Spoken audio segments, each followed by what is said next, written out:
Everyone, welcome to my channel physics by Neetu. हम class 12th physics का chapter 2 electrostatic potential and capacitance के NCERT के questions discuss कर रहे थे। अब देखो, ये नेक्स्ट क्वेश्चन है, ये आपकी एनसीईआरटी बुक में क्वेश्चन नंबर 2.5 है। देखो क्वेश्चन क्या है। A parallel plate capacitor with air between the plates has a capacitance of 8 picofarad. आपको कोई पैरेलल प्लेट कैपेसिटर गिवन है, उसकी कैपेसिटेंस की वैल्यू आपको गिवन है 8 pico farad. What will be the capacitance if the distance between the plate is reduced by half?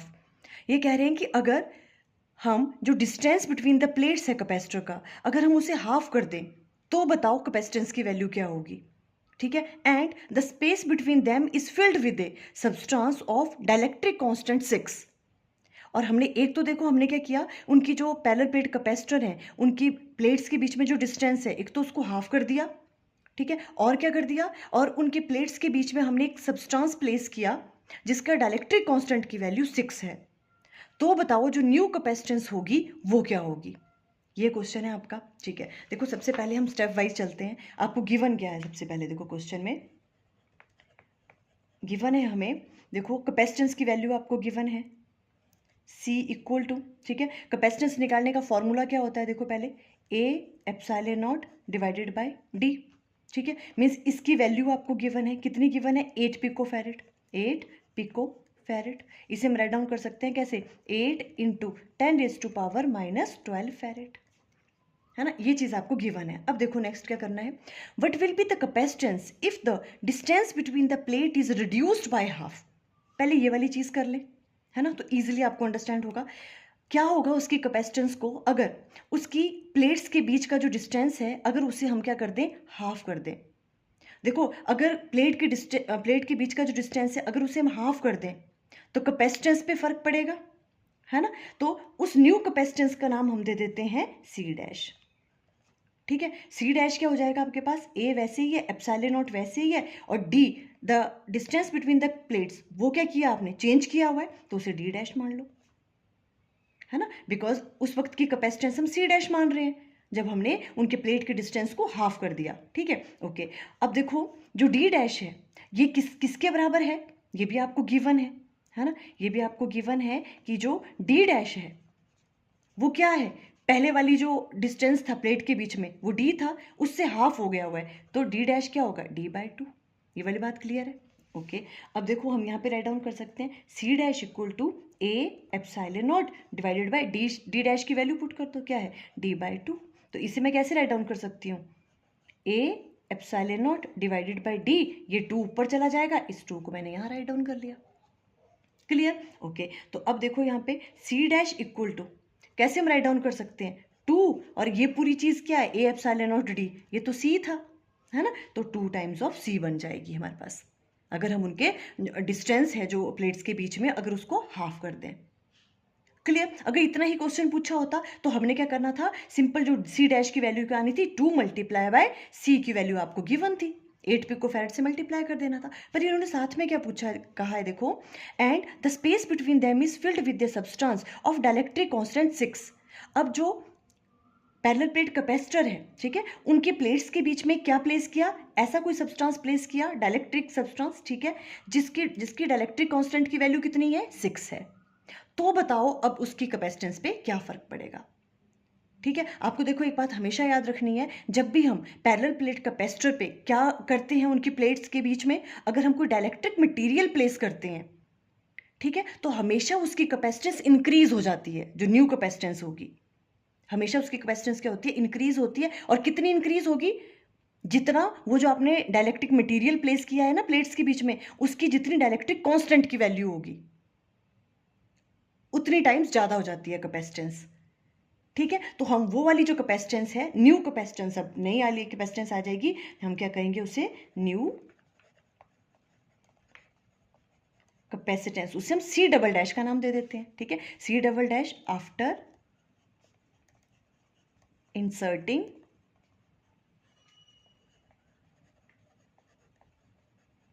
Substance of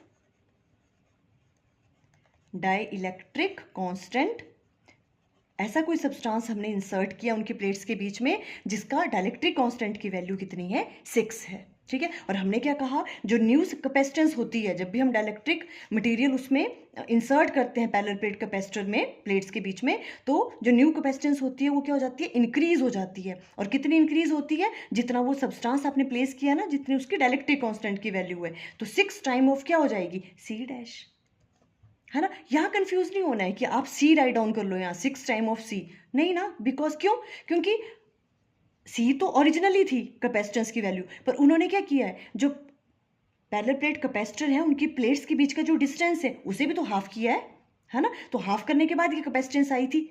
अब इसके बाद उन्होंने प्लेस किया इसमें क्या, डाइलेक्ट्रिक मटेरियल भी, है ना। तो यहाँ क्या आएगा, 6 टाइम ऑफ सी डैश, ये वाली चीज लेनी है आपने। सी डैश की वैल्यू पुट कर दो। अब देखो 6 टाइम ऑफ सी डैश क्या आपके पास, 2c, बस अभी इजी है। तो सी डबल डैश क्या आ जाएगी आपके पास, 6 मल्टीप्लाई बाय 2 मल्टीप्लाई बाय सी की वैल्यू आपको गिवन थी, क्या है, 8 पिकोफैरेड, दैट इज 8 इंटू 10⁻⁻12, ये आंसर आएगा। क्लियर है ये वाली चीज आपको, है ना। अब इसको मल्टीप्लाई कर दो, ये आ जाएगा आपके पास 96 पिकोफैरेड, सी डबल डैश की वैल्यू। क्लियर। देखो तो बस ये वाला स्क्रीनशॉट लेना है तो आप यहाँ से ले लेना, सिंपल यही चीज़ मैंने जो अभी एक्सप्लेन करी वही यहाँ पे राइट डाउन करी हुई है। अब देखो नेक्स्ट क्वेश्चन लेते हैं। नेक्स्ट क्वेश्चन क्या है आपके पास, क्वेश्चन नंबर 6 है ये आपकी एनसीईआरटी बुक में। देखो ये क्वेश्चन क्या कह रहा है, 3 capacitors each of capacitance 9 picofarad are connected in series. 3 capacitors आपको गिवन है और सबकी जो कैपेसिटेंस है वो आपको गिवन है 9 पिकोफैरेड सबकी। C1 भी 9 पिकोफैरेड है, C2 भी एंड C3 भी सीरीज में कनेक्टेड है वो इस तरह से, C1 C2 C3, ठीक है। What is the total capacitance of the combination, आपको टोटल कॉम्बिनेशन की जो है वो कैपेसिटेंस की वैल्यू फाइंड आउट करनी है। ये तो बहुत ही इजी पार्ट है ना। फर्स्ट वाला तो हमें फर्स्ट वाले पार्ट में क्या पूछा है, देखो हमें C इक्विवेलेंट की वैल्यू फाइंड आउट करनी है, ठीक है। अब देखो ये किस में है, सीरीज में है। तो सीरीज में इक्विवेलेंट कैपेसिटेंस कैसे निकालते हैं, 1 divided by C equivalent equal to क्या होता है, 1/C1 plus 1/C2 plus 1/C3, इस तरह से करते हैं, है ना। तो ये क्या क्या आ जाएगा, देखो 1/C1, C1 की वैल्यू क्या है 9 पिकोफैरेड, C2 की भी 9 पिकोफैरेड और C3 की भी, तो आ जाएगा 1/9 प्लस 1/9 प्लस 1/9, ठीक है। तो ये आ जाएगी वैल्यू यहाँ पे 1 डिवाइडेड बाय सी इक्विवेलेंट की वैल्यू आ जाएगी 9, आ गया एलसीएम और ऊपर आ जाएगा 3, है ना। 1 + 1 + 1 3 आ गया, ठीक है। अब यहाँ से हम राइट डाउन कर सकते हैं सी इक्विवेलेंट की वैल्यू, इससे उल्टा कर दो, है ना। 1/c इक्विवेलेंट था तो आ गया 9 डिवाइडेड बाय 3, ठीक है। ये आ जाएगा 3, तो मीन्स सी इक्विवेलेंट की वैल्यू क्या आ गई आपके पास, 3 पिकोफैरेड। 3 पिको क्या आ जाएगी, देखो 3, ये आ गया आपके पास सी इक्विवेलेंट की वैल्यू ना। देखो ये वाली आपके पास सारी की सारी किस में आ रही थी, पिकोफैरेड था ना यहाँ पे, हाँ तो 3 पिकोफैरेड। कोई प्रॉब्लम यहाँ पे, सी इक्विवेलेंट की वैल्यू ये वाली आ गई। देखो फर्स्ट पार्ट तो था इजी, हमने ऐसे कर लिया। सेकंड पार्ट में देखो क्या पूछ रहे हैं ये, what is the potential difference across each capacitor if the combination is connected to a 120 volt supply. आपको क्या फाइंड आउट करना है, पोटेंशियल डिफरेंस निकालना है इसके अक्रॉस भी, इसके अक्रॉस भी और इसके अक्रॉस भी, तीनों कैपेसिटर्स के अक्रॉस, ठीक है। और किससे सप्लाई दी है यहाँ पे, 120 वोल्ट। क्लियर, ये चीज आपको निकालनी है। अब देखो आपको एक चीज पता है, जो सीरीज में है, सीरीज में क्या होता है, पोटेंशियल की वैल्यू अलग अलग होती है ना, वो हमें फाइंड आउट करनी है V1 V2 एंड V3। पर सीरीज में चार्ज की वैल्यू सेम होती है, ठीक है। जितना टोटल चार्ज होगा ना यहाँ से, बस उतना ही चार्ज यहाँ होगा, उतना ही चार्ज यहाँ होगा, उतना ही चार्ज यहाँ होगा। तो सबसे पहले हम क्या फाइंड आउट कर लेते हैं, चार्ज की वैल्यू फाइंड आउट कर लेते हैं, ठीक है। और चार्ज की वैल्यू कैसे निकालेंगे हम, देखो Q इक्वल टू किसके बराबर होता है, C इंटू V, है ना। तो चार्ज की वैल्यू निकालनी है आपने, Q equal to total charge की वैल्यू फाइंड आउट करनी है आपको, है ना। तो C इंटू V, तो यहाँ हो गया C इक्विवेलेंट, जो भी इनको सॉल्व करके आया था, है ना, C इक्विवेलेंट साथ में V, जो ये पोटेंशियल की वैल्यू आपको गिवन है। ऐसे हम टोटल चार्ज निकाल सकते हैं, ठीक है। क्योंकि चार्ज की वैल्यू जितनी निकलेगी ना, उतनी ही चार्ज की वैल्यू यहाँ होगी, उतनी ही यहाँ होगी, उतनी ही यहाँ होगी। ये सीरीज में आपको हमेशा याद रखना है, चार्ज की वैल्यू क्या रहती है, सेम, और पोटेंशियल की वैल्यू डिफरेंट होती है, ठीक है। तो देखो हमने चार्ज निकालना था, सी इक्विवेलेंट की वैल्यू कितनी है आपके पास, 3 पिकोफैरेड, है ना। मीन्स 3 इंटू 10⁻⁻12, है ना। ये वाली वैल्यू आ गई सी की। और वी कितना आपके पास गिवन, 120। अब इसको सॉल्व कर लो, सॉल्व करके कितना आ जाएगा, ये 360 इंटू 10⁻⁻12 कूलम। ठीक है, ये वाली चीज़ वैसे आ गई। ये आ गया आपके पास टोटल चार्ज। तो ये वाला चार्ज जो है, ये चार्ज की वैल्यू यहाँ भी सेम, देखो क्यू क्यू क्यू सब जगह सेम है। अब हमें निकालना, अब हमें इजी है, हमें पता है हमें V1 निकालना है, पोटेंशियल अक्रॉस दिस। तो V1 इक्वल टू क्या आ जाएगा आपके पास, Q डिवाइडेड बाय Q, तो सेम ही रहेगा, Q1 Q2 Q3 write down की करने की जरूरत ही नहीं है, सीरीज में Q की वैल्यू सेम रहती है, Q डिवाइडेड बाय C1। ठीक है, तो Q कितना आपके पास जो same 360 multiply by 10⁻⁻12 divided by C1 की वैल्यू कितनी है आपके पास 9 पिकोफैरेड, तो 9 इंटू 10⁻⁻12, ये वाली चीज़ आ जाएगी। इससे ये चीज़ कैंसिल आउट हो रही है, इससे ये चीज़ कैंसिल आउट होगी, यहाँ आ जाएगा 40। कितना आ गया 40 वोल्ट। वैसे V2 की वैल्यू निकाल दो, V2 क्या होगा, Q तो सेम रहेगा, C2 डिवाइडेड बाय C2 कर दो।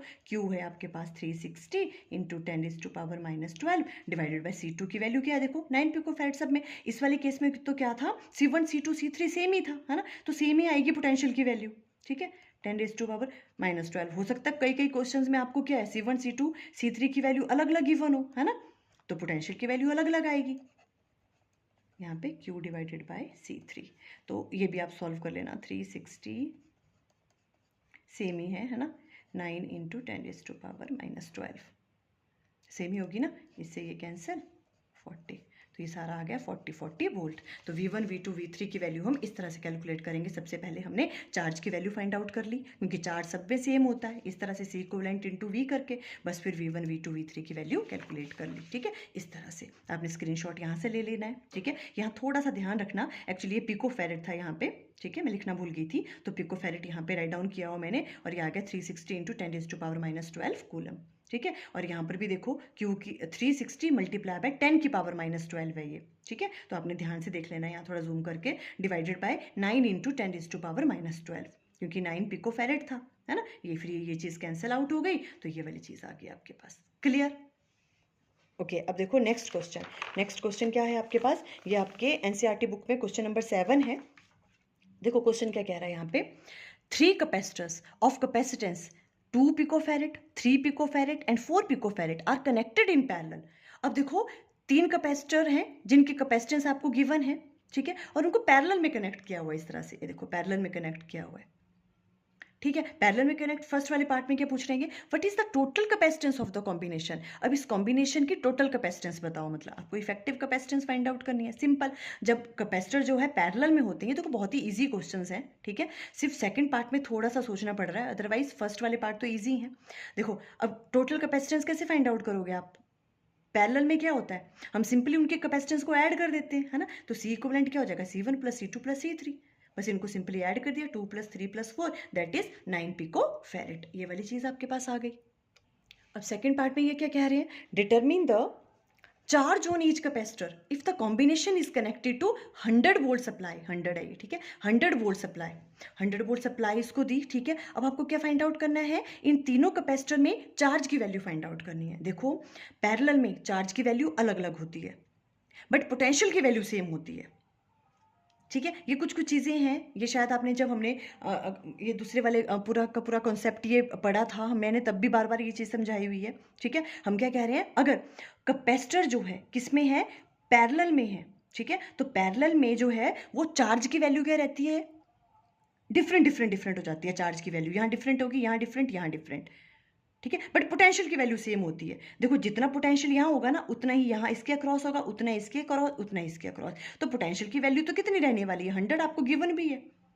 ठीक है, 100 है तो इसके अक्रॉस भी 100, इसके अक्रॉस भी, इसके अक्रॉस भी, पोटेंशियल की वैल्यू तो सेम है, बट चार्ज की वैल्यू अलग अलग होगी, है ना, तो हमें चार्ज की वैल्यू पूछी है इन्होंने इस क्वेश्चन में कि चार्ज की वैल्यू कैलकुलेट करो, तो ईजी है। Q1 आपने जैसे निकालना है, Q1 इक्वल टू किसके बराबर होगा, C इंटू वी, है ना, तो C1 क्योंकि कैपेसिटेंस अलग अलग गिवन है हमें, C1 इंटू वी, वी तो सेम ही रहना है, C1 इंटू वी, C1 कितना आपके पास 2 picofarad, 2 into 10⁻⁻12 multiply by V, V कितना आपके पास 100। सिंपली अब देखो 10⁻⁻12 है और 10 की पावर यहाँ पे 2 हो गया, 12 में से 2 गया, -10 रह गया, तो 2 इंटू 10⁻⁻10 कूलम आ गया। वैसे Q2 निकालना है, इस पर कितना चार्ज है, और वो क्या होगा C2 multiply by we. C2 क्या है आपके पास 3 पिकोफैरेड, 3 इंटू 10⁻⁻12, और V की वैल्यू तो सेम रहनी है। और Q3 की वैल्यू में भी देखो, C3 की वैल्यू है 4 पिकोफैरेड, 4 इंटू 10⁻⁻12, और V की वैल्यू तो सेम रहनी है। क्योंकि पोटेंशियल की वैल्यू क्या होती है पैरेलल में, सेम होती है। बस ये चीज़ें आपको याद रखनी है। बाकी तो ये इजी था क्वेश्चन, कुछ भी नहीं था अगर आपको ये चीज़ पता है तो, है ना। तो और वैसे ये वाली चीज़ें देखो जो थोड़ी बहुत है ना, हमें पहले से भी पता होती हैं। जब हम अपना कॉन्सेप्ट पढ़ते हैं, पूरी की पूरी चीज़ें अंडरस्टैंड करते हैं, उसमें भी अच्छे से पूरी डेरिवेशन की हुई है इन चीज़ों की, है ना। तो ये आ गया 4 × 10⁻⁻10 कूलम। इस तरह से फाइंड आउट करोगे आप। तो देखो आज हमने इतने क्वेश्चन कर लिए। नेक्स्ट वाले अब हम नेक्स्ट वाले वीडियो में करेंगे। Thank you.